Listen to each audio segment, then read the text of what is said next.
1971년에 젊은 마르코 폴로는 아버지와 삼촌이 베네치아를 떠날 때 그들과 동행하였습니다. 마르코 폴로는 아버지와 삼촌을 따라서 실크로드 길을 지나서 결국 지금의 중국, 당시의 몽골 제국에 도착하게 되었습니다. 당시 몽골 제국의 수장 쿠빌라이 칸의 궁전에 이르러서는 거기서 10년 이상을 칸 황제를 위한 외교 사절단으로 활동하게 되었습니다. 외교 사절단으로 동양에 있는 구석구석의 많은 나라들과 지방들을 방문하게 되었습니다. 10년 뒤에 마침내 이탈리아로 돌아가서는 우리가 너무나 잘 아는 그가 동방견문록이라는 책을 남기게 되었습니다. 마르코 폴로는 자신이 갔던 곳과 자신이 만났던 사람들에 대해서 이야기할 때마다 이탈리아 사람들이 믿지 않는다는 것을 알게 되었습니다. 아무리 이야기를 해도 지금의 중국 땅에 있는 사람들을 만났다고 말을 해도 그 누구도 믿지 않았습니다. 왜냐하면 1271년 당시의 유럽 사람들은 태어나서 단 한 번도 지금의 중국 땅에 가본 사람이 없었기 때문입니다. 가본 적이 없는 땅에 대해서 이야기하는데 당연히 진실에 대해서 의구심을 가질 수밖에 없습니다. 그래서 마르코 폴로는 자신의 이야기를 납득시키기 위해서 공개 시연회를 하기로 결심을 합니다. 공개 시연회를 할 때 베네치아에 있는 모든 지도자들을 다 불렀습니다. 그들이 다 모이자마자 마르코 폴로가 중국의 농부 복장을 하고 나타났습니다. 거기까지는 사람들이 그렇게 놀라지 않았습니다. 그러면서 이때까지 자기가 한 모든 이야기가 진실한 것을 보여주겠다고 하면서 중국에서 모아왔던 모든 루피와 보석들을 수백 개 펼쳐놓았습니다. 그제서야 모든 사람들이 중국이라는 몽골이라는 나라가 있다는 것을 믿게 되었습니다. 이 이야기는 무엇을 보여줍니까? 사람들이 가보지 않은 곳을 얼마나 믿기 힘들어하는지를 알 수가 있습니다. 다른 사람이 갔다고 왔다 해도 내가 가보지 않은 곳을 얼마나 믿기 힘들어하는지 알 수가 있습니다. 지금처럼 사진이 있는 시대도 아닌 때에 자신이 가본 적이 없는 곳을 믿기는 너무나 어려웠을 겁니다. 여러분, 그리스도인이란 누구입니까?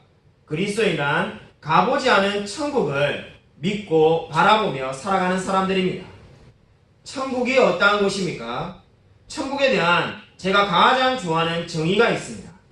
천국은 우리가 잘 아는 분이 계시며 그리고 우리가 가보지 않은 미지의 세계라고 정의할 수가 있습니다. 그리고 이 정의가 너무나 저는 마음에 듭니다.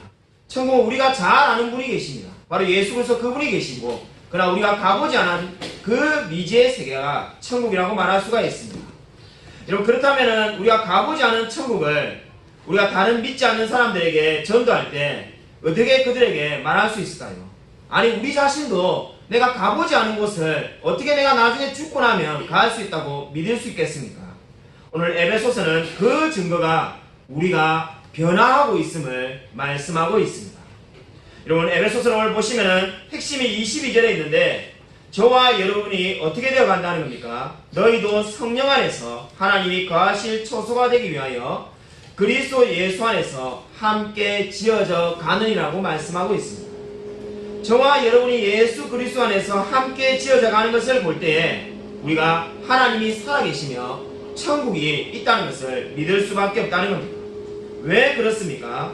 바로 하나님께서 저와 여러분을 천국에 살 수 있는 그러한 사람으로 만들어 가신다는 겁니다.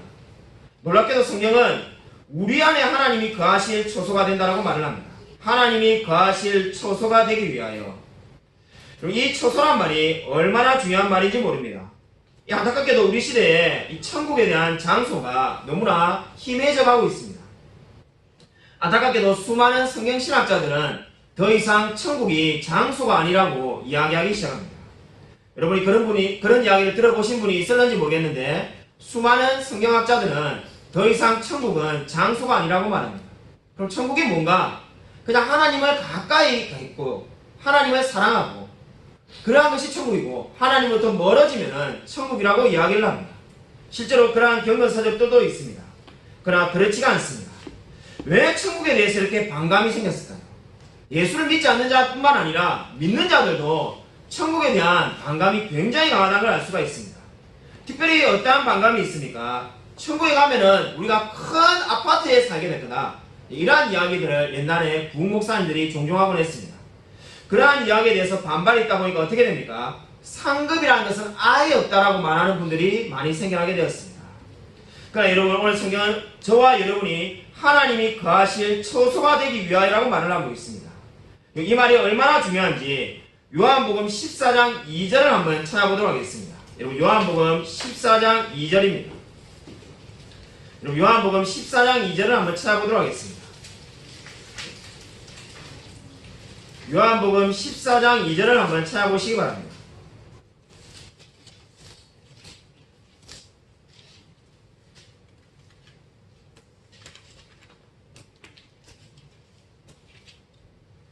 시작성경 172쪽입니다. 요한복음 14장 2절 다 찾으신 줄 알고 같이 한 목소리를 읽겠습니다. 네, 시작. 내 아버지 집에 거할 곳이 많도다. 그렇지 않으면 너희에게 이르렀으리라. 내가 너희를 위하여 거처를 예비하러 가노니. 아멘.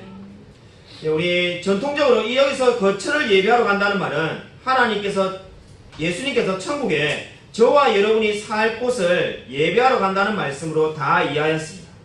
안타깝게도 이 성경 말씀에 대한 해석에 대한 도전이 최근 수십 년간 일어났습니다. 특별히 제가 방금 말씀드린 천국이 장소가 아니라고 성경을 해석하는 분들은 이 거처를 예비하러 간다는 말을 십자가를 준비하러 간다는 말씀으로 이해하기 시작합니다.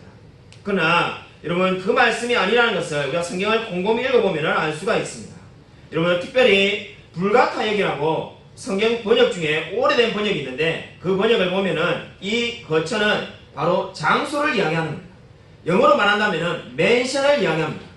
근데 왜 이렇게 근데 이렇게 뻔하게 확실한 건데도 왜 사람들이 거부감이 들었는가? 바로 천국에 대해서 말하면 우리가 어떤 생각부터 듭니까? 옛날에 우리 일부 무목사님들이 말한 것처럼 신실하게 선교사님 같이 훌륭한 분들은 천국 가면은 왕관을 쓰고 있고, 교회를 나오다가 말았다 하는 분들은 개털 모자를 쓰고 살 거라는 그 말에 대한 반감이 이제 이 요한복음 14장 2절을 다르게 해석하게 된 겁니다. 그러나 여러분, 14장 2절 말씀은 분명히 거처가 많습니다. 천국에 맨션을 준비하러 간다고 성경이 말씀하고 있습니다. 물론 저도 옛날 무목사님처럼 천국에 가면은 어떤 사람은 개털 모자를 쓰고 있고 뭐 또 다른 이야기들을 다 믿지는 않습니다. 어떤 열심히 한 사람은 100평짜리에 살고 있고 열심히 신앙생활하지 않은 사람은 한 평짜리에 살고 있다는 말을 동의하는 건 아닙니다. 그러나 그렇다고 해서 성경 말씀이 바뀌는 건 아닙니다. 요한복음 14장 2절과 지금 에베소서 2장 22절은 바로 하나님이 처소를 예배하러 간다고 분명히 말씀하고 있습니다. 그러니까 하나님께서 요한복음과 에베소서를 연결해서 말씀을 이해하면 어떻게 되겠습니까? 하나님이 말씀하는 바를 에베소서와 요한복음을 연결해서 이해하면은 하나님이 처소를 예배하러 요한복음에 준비하러 가시는데, 그리고 에베소서는 어떻게 말씀하고 있습니까? 거기에 살도록 합당한 사람이 되게 하기 위해서 저와 여러분을 하나님께서 만들어 가신다라고 말씀하고 있습니다. 그러므로 하나님이 살아계신다는 것을 어떻게 믿을 수 있습니까?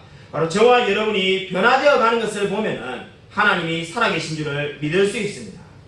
여러분, 19절을 보십시오. 에베소서 2장 19절을 보시면은 이제부터는 너희는 외인이 아니오라고 말씀하고 있습니다. 외인이 어떠한 사람일까요?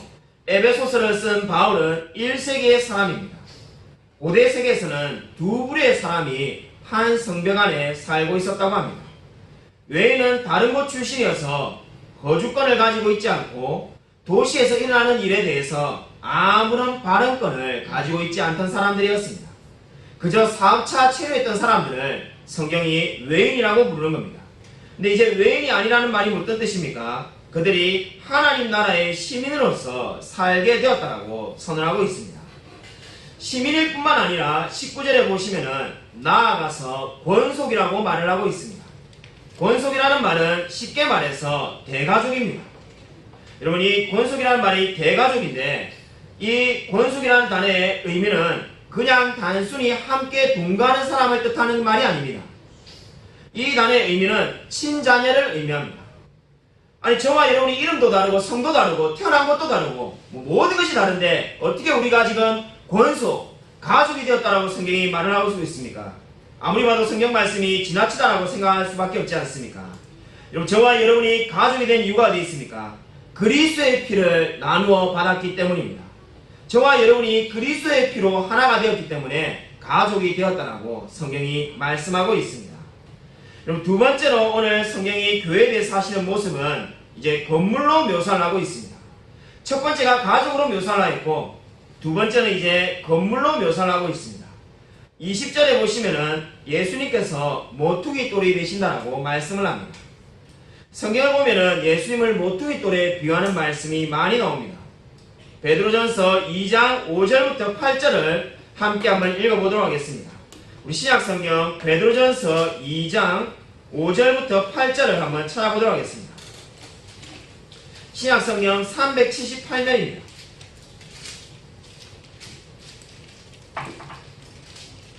신약성경 378면 베드로전서 2장 5절부터 8절입니다. 베드로전서 2장 5절부터 8절. 한 목소리, 제가 한 절, 성도님들이 한 절 교독하도록 하겠습니다. 너희도 산돌같이 신령한 집으로 세워지고 예수 그리스도로 말미암아 하나님이 기쁘게 받으실 신령한 제사를 드릴 거룩한 제사장이 될지니라. 성경에 기록되었으되 보라 내가 택한 보혜로운 모퉁이 돌을 시온에 두노니 그를 믿는 자는 부끄러움을 당하지 아니하리라 하였으니 그러므로 믿는 너희에게는 보배이나 믿지 않은 자에게는 건축자의 버린 그 돌이 모퉁이의 머릿돌이 되고 또한 부딪히는 돌과 걸려 넘어지게 하는 바위가 되었다 하였느니라. 그들이 말씀을 순종하지 아니하므로 넘어지나니 이는 그들을 이렇게 정하신 것이라. 아멘. 우리 베드로전서 2장 7절에 대한 유대인들에게 전해내려오는 전설이 있습니다. 성경 말씀이 아니라 전설입니다. 그들이 성전을 건축할 때 이 큰 돌이 하나 필요한데 그게 맞는 돌이 없어서 너무나 찾아 헤맸다고 합니다. 근데 가만히 보니까는 그 옛날에 건축자들이 필요 없어가지고 그 큰 돌이 어디에 쓰겠냐 해가지고 쪼개기 힘들다라고 버린 돌이 있는데 그 돌이 딱 그 성전에 알맞아가지고 바로 그 돌을 발견하고 난 다음에 이 말씀이 그 말씀이구나라고 하는 유대인들의 전설이 있습니다. 여하튼 어찌되었든 간에 오늘 이 지금 베드로전서 2장 5절부터 8절은 무엇을 이야기합니까? 두 가지를 이야기하는데 바로 모퉁이 돌인 예수 그리스도를 믿는 자들은 어떻게 된다는 겁니까? 그들은 산돌이고 그들은 보배같이 인정받게 될 거라고 말을 합니다. 그러나 그 하나님을 믿지 않는 자들은 8절에 있는 것처럼 부딪히는 돌과 걸려 넘어지게 되는 바위가 될 거라고 지금 성경은 말씀하고 있습니다. 실제로 사복음서를 읽어보면은 예수님을 믿는 자들은 병자나 봉사나 모두가 구원을 받지만은 예수님을 믿지 않았던 사두개인과 바리새인들은 그저 예수님을 골칫덩이에 불과하다고 생각했습니다. 한마디로 지금 성경이 말하는 것처럼 부딪히는 돌과 걸려 넘어지게 하는 바위가 된 겁니다. 저와 여러분이 바로 모퉁이 돌인 예수님을 믿어서 2장 5절이 말하는 것처럼 산돌이 되었다라고 말씀하고 있습니다.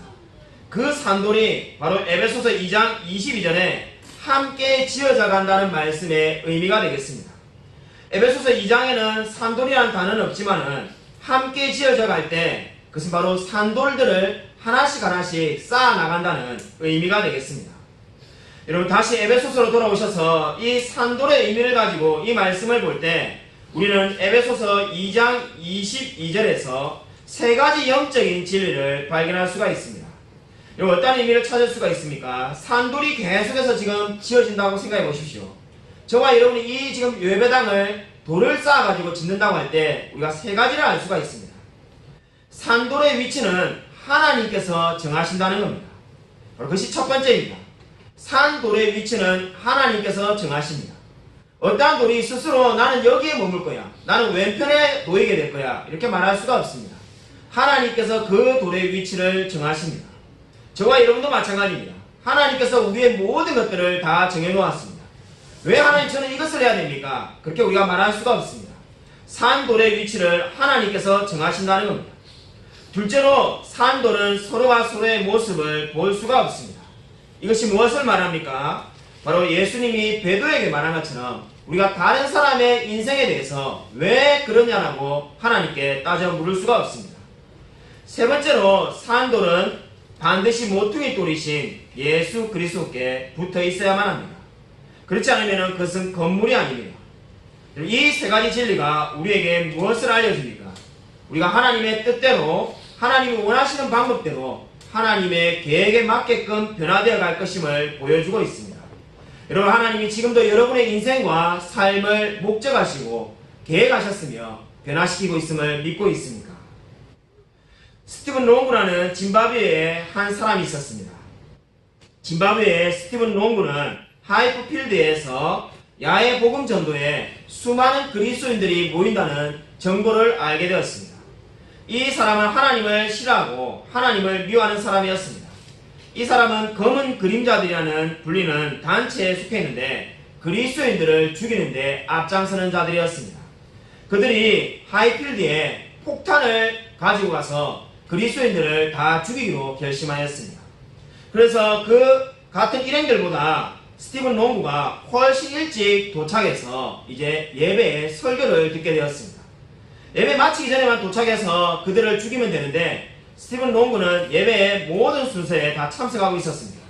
설교자가 말씀을 시작했는데 죄에 대해서 설교합니다. 설교자가 여러분은 심각한 위험에 처해 있습니다 라고 이렇게 말합니다. 그자 스티븐 롱구가 이해를 못합니다. 주위를 보니까 심각한 위험이 없는데 뭐가 심각할까? 생각해보니까 자기 때문에 지금 심각합니다. 자기가 지금 폭약을 들고 있는데 던지면 다 죽게 되니까 자기 때문에 심각합니다. 그래서 아니 그걸 어떻게 하나라는 생각이 스티븐 롱구 마음에 듭니다. 계속해서 설교를 듣는데 여러분은 거짓말장이고 다른 사람을 속이며 다른 사람에게 피해를 줄 준비가 되어 있습니다 라고 말하면서 설교자가 갑자기 손가락을 가리킵니다. 손가락을 가리키는데 딱 정확하게 스티븐 롱구가 앉아있는 그 자리를 향해서 가리키는 것 같습니다. 스티븐 롱구가 너무나 놀랍니다. 아니 내가 지금 폭약을 들고 있는데 내가 다른 사람을 죽이려고 왔는데 다른 사람에게 피해를 줄 준비가 되어 있다는 저 말을 어떻게 알았을까? 너무나 놀래가지고 스티븐 롱구가 어찌할 줄을 모릅니다. 그때 스티븐 롱구가 마음 가운데 말로 표현할 수 없는 무언가가 느껴지기 시작합니다. 그러나 다음에 설교자가 계속해서 죄에 대해서 이야기하며 이렇게 이야기합니다. 여러분, 예수님을 믿어야 됩니다. 예수님도 고난을 받았습니다. 가난과 압제와 굶주림, 목마름, 외로움, 우리가 알고 있는 모든 고난들을 다 예수님도 받았습니다. 근데 중요한 것은 예수님은 그러한 모든 고난을 받을 필요가 없는 분이었습니다.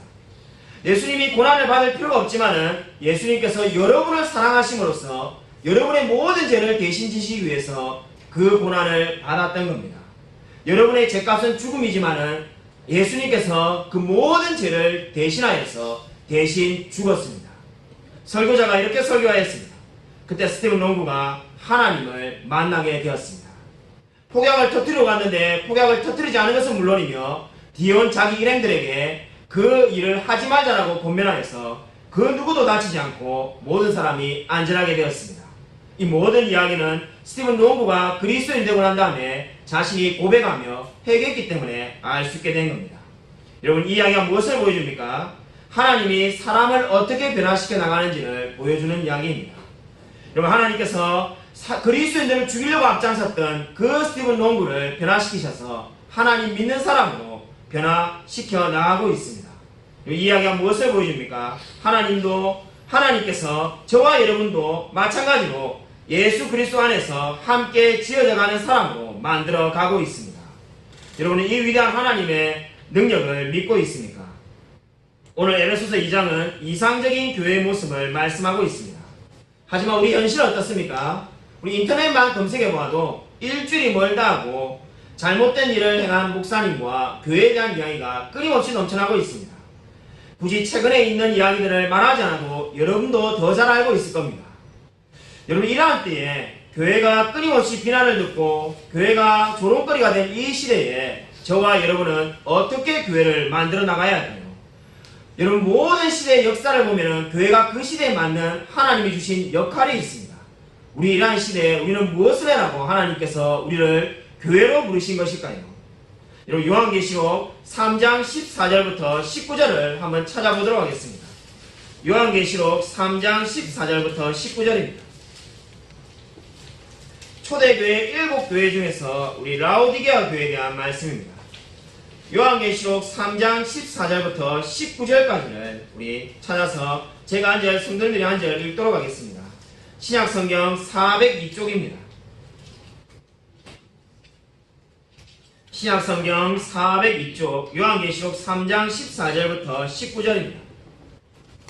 다 찾으신 줄 알고 서로 교도하도록 하겠습니다. 라오디게아 교회 사자에게 편지하라. 아멘이시오 충성되이고 참된 증인이시오 하나님의 창조의 근본이신 이가 이르시되 내가 내 행위를 아노니 내가 차지도 아니하고 뜨겁지도 아니하도다. 내가 차든지 뜨겁든지 하기를 원하노라. 내가 이같이 미지근하여 뜨겁지도 아니하고 차지도 아니하니 내 입에서 너를 토하여 버리리라. 내가 말하기를 나는 부자라 부유하여 부족한 것이 없다 하나 내 공고한 것과 가난한 것과 가난한 것과 눈먼 것과 벌거벗은 것을 알지 못하는도다. 내가 너를 권하노니 내게서 불로 연단한 금을 사서 부유하게 하고 흰옷을 사서 입어 벌거벗은 수치를 보이지 않게 하고 안약을 사서 눈에 발라 보게 하라. 무릇 내가 사랑하는 자를 책망하여 징계하노니 그러므로 내가 열심을 내라 회개하라. 아멘. 요한계시록에는 7개의 초대교회에 대한 말씀이 있습니다.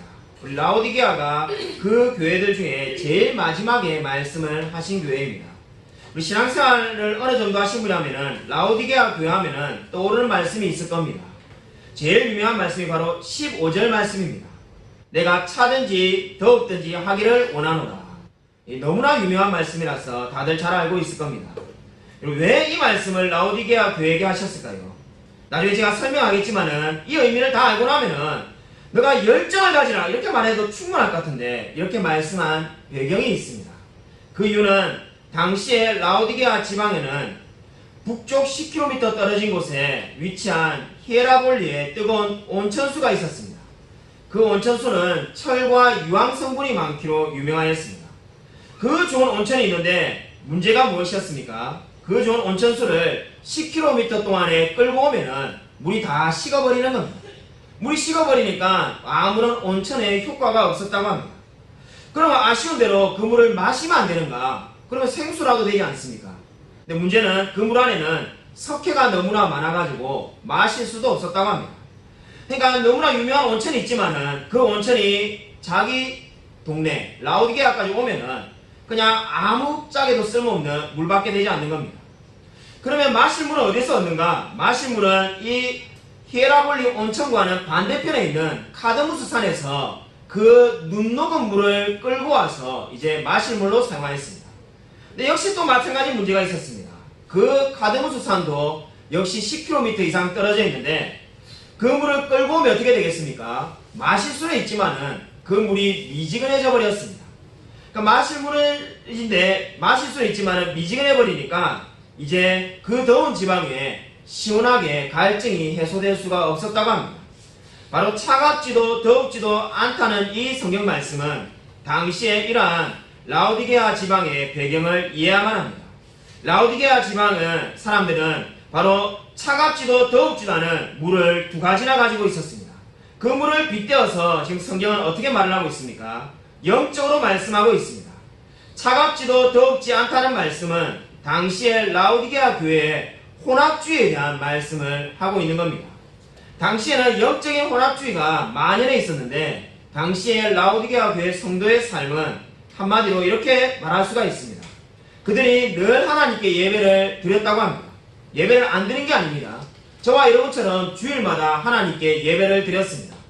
문제는 예배를 드리고 난 다음에 동시에 치료의 신인 맹카투 신에게 가서 자기를 낫게 해달라고 찾아가는 겁니다.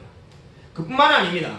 자신들의 사업이 잘 안되거나 어려움이 있거나 기도 응답이 잘 안되면은 제우스 신에게 가가지고 속히 기도 응답이 이루어지게 해달라고 찾아가는 겁니다. 한마디로 말해서 하나님도 섬기며 맹카투 신도 섬기며 제우스 신도 섬긴 사람들이 라오디게아 교회 교인들이었습니다. 그렇기 때문에 이들에 대해서 지금 성경이 어떻게 말하는 겁니까? 차갑든지 더웁든지 한쪽을 선택하라는 말씀으로 지금 말하고 있는 것처럼 들립니다. 그러나 성경을 가만히 보면은 한쪽을 선택하라는 말이 아닙니다. 그러면 차가워도 된다는 말인가? 그렇게 오해할 분이 있을런지도 모르는데 결국 그런 말씀이 아닙니다. 냉랭해져도 된다는 건가? 그렇지가 않습니다. 여러분 19절을 보시면은 하고 싶은 말씀이 무엇인지 핵심이 나와 있습니다. 하고 싶은 말씀이 무엇입니까? 라오디게아 교회에 하고 싶은 말씀은 열심을 내고 회개하라는 겁니다. 너희들이 열심을 내라는 겁니다. 그러면 뜨겁든지라고 했어야 되는데 뜨거워져라 이렇게 말했어야 되는데 왜 차갑든지 더웁든지 라고 했을까라는 생각이 들 수밖에 없습니다. 그죠? 열심을 내라는 거지 않습니까? 열심을 내든지 아예 그냥 하나님을 떠나라고 했으면 차갑든지 더웁든지인데 그게 아니라 지금 열심을 내라고 합니다. 근데 왜 차갑든지 더웁든지 선택을 해라고 말을 했을까요? 비유를 이렇게 말할 수 있습니다.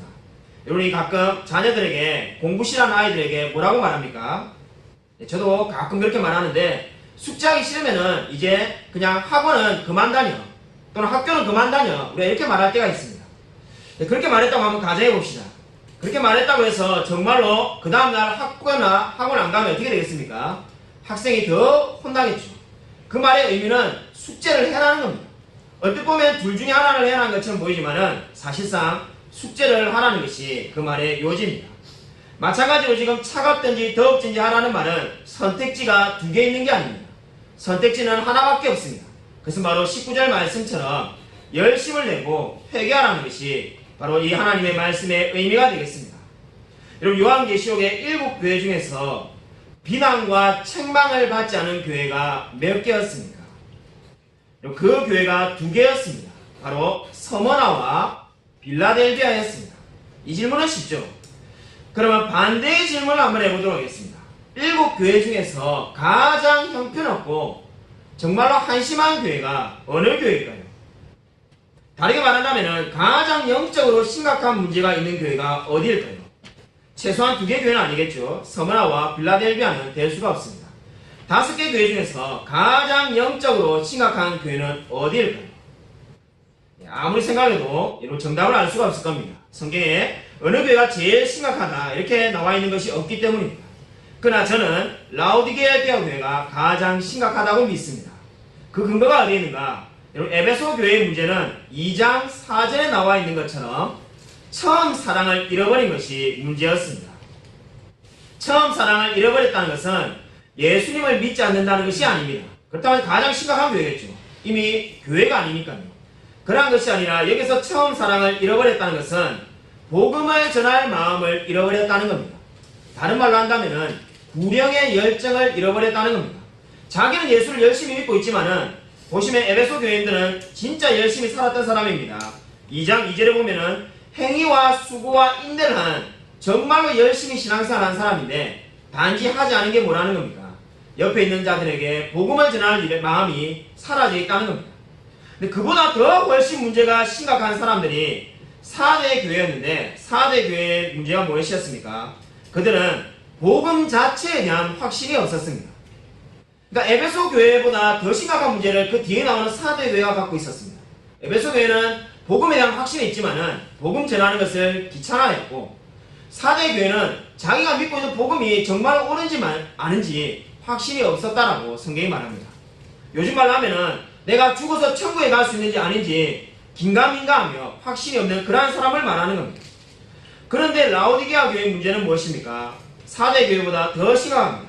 이들의 문제는 무엇입니까? 이들의 문제는 어릴 때부터 늘 복음에 대한 본질이 없는, 쉽게 말해서 4대 교회 같은 곳에서 평생을 신앙생활하며 자라온 겁니다.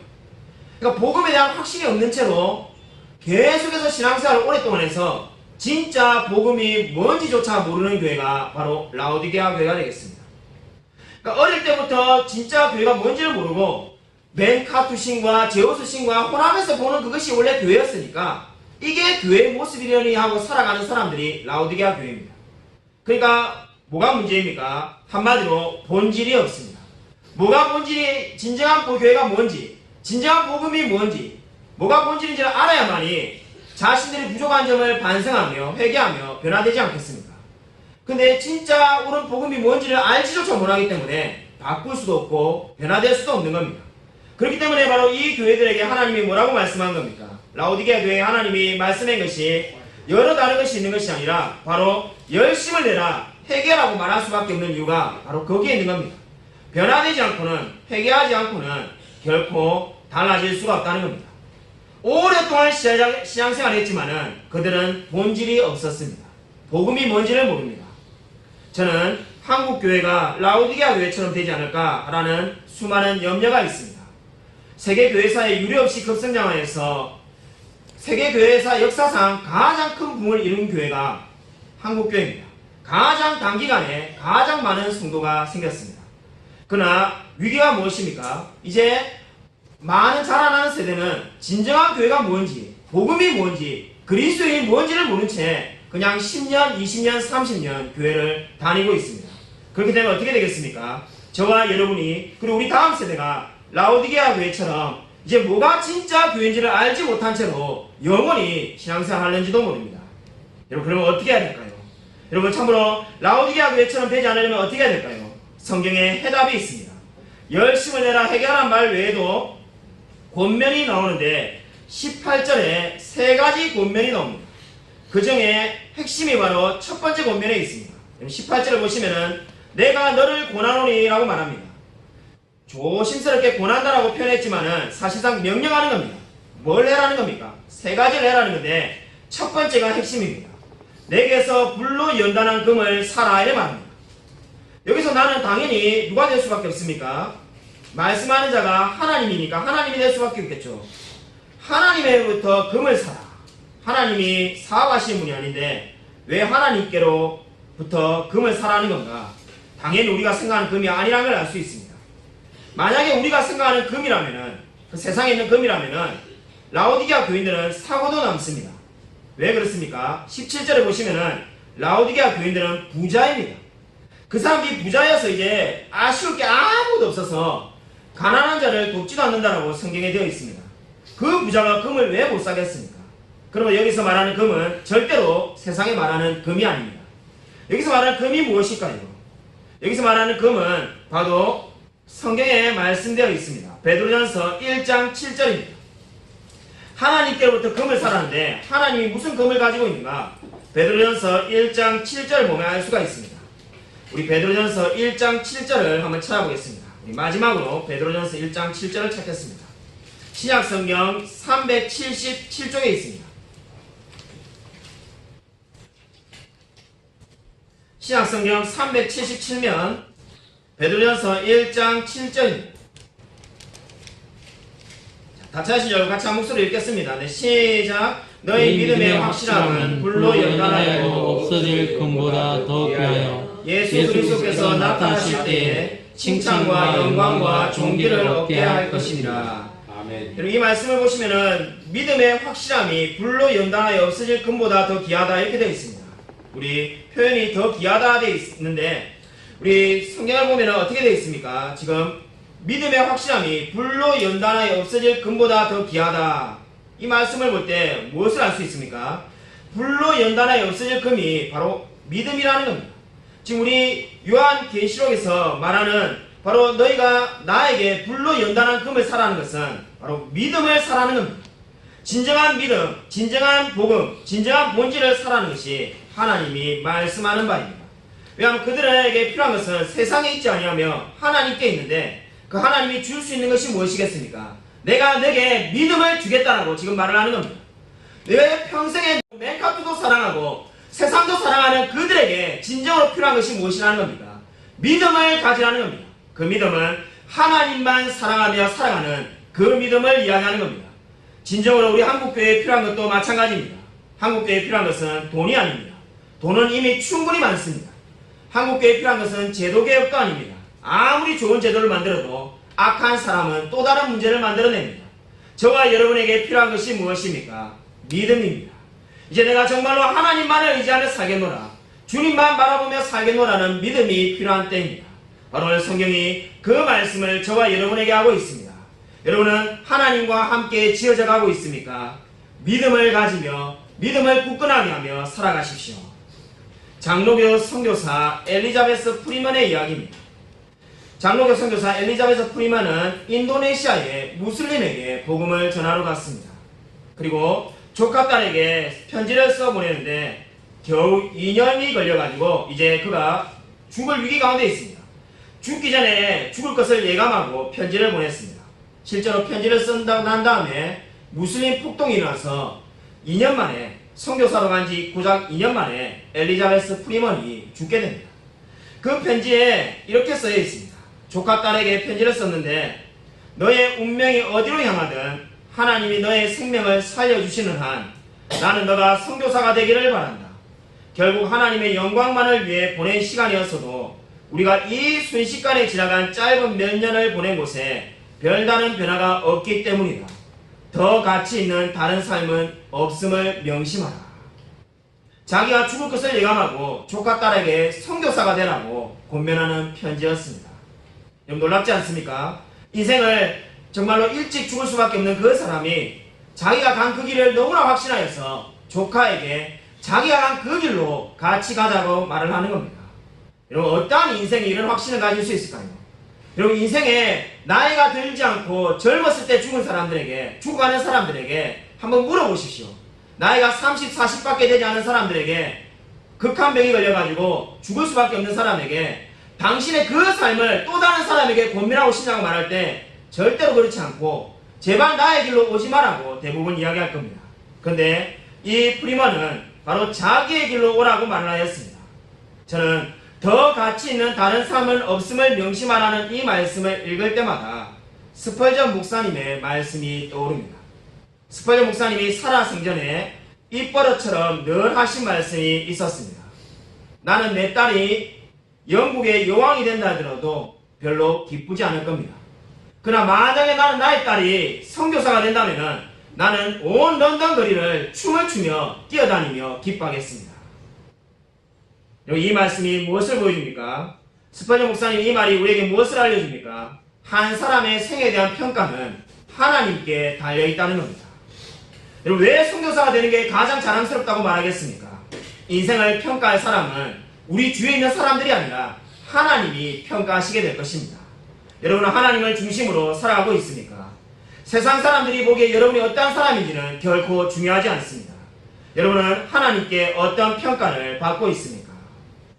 사람들의 묘지에 보면은 그 사람의 인생이 어떠한지를 알 수가 있습니다. 라틴어로 적혀있는 무덤으로 너무나 유명한 묘지 비석이 있습니다. 오늘은 나에게, 내일은 당신에게라는 유명한 글귀가 있습니다. 이 말이 무슨 말입니까? 오늘은 비록 내가 죽지만은 내일은 당신이 죽을 차례라는 것이 라틴어로 된 이 유명한 비석의 이야기입니다. 여러분 제가 예전에 한번 묘비에 대해서 관심이 있어가지고 수많은 우리 신앙의 선배들이 묘비에 무슨 말을 썼는지를 한때 모았던 적이 있습니다. 그 중에 제가 오늘 말씀과 연결해서 두 분을 여러분에게 소개시켜드리고자 합니다. 데이비드 리빙스턴은 아프리카 선교사였는데 30년을 복음을 전하기 위해서 줄기차게 노력하며 살았다고 적었습니다. 자기 인생이 그 말 그대로입니다. 30년을 복음을 전하기 위해서 아프리카에서 줄기차게 살았다는 겁니다. 또 다른 사람을 한 분 여러분에게 소개시켜드리고 싶은데 그 사람의 묘비명이 바로 오늘 우리의 성경 말씀인 에베소서 2장 22절에서 아이디어를 얻어가지고 묘비명을 만들었습니다. 루스벨 그레임이라는 사람이 바로 이 에베소서 2장 22절에서 아이디어를 얻어가지고 묘비명을 만들었는데 그 묘비명에 이렇습니다. 봉사 완료, 참아주셔서 감사합니다. 이건 무슨 말입니까? 아직도 완성되지 않은 수많은 자신의 모난 부분들을 자기 주위 사람들이 참아주고 인내줘서 너무 감사하다는 겁니다. 근데 왜 봉사 완료라고 적었습니까? 이제 천국에 가니까 이제 자기는 완성되었다는 겁니다.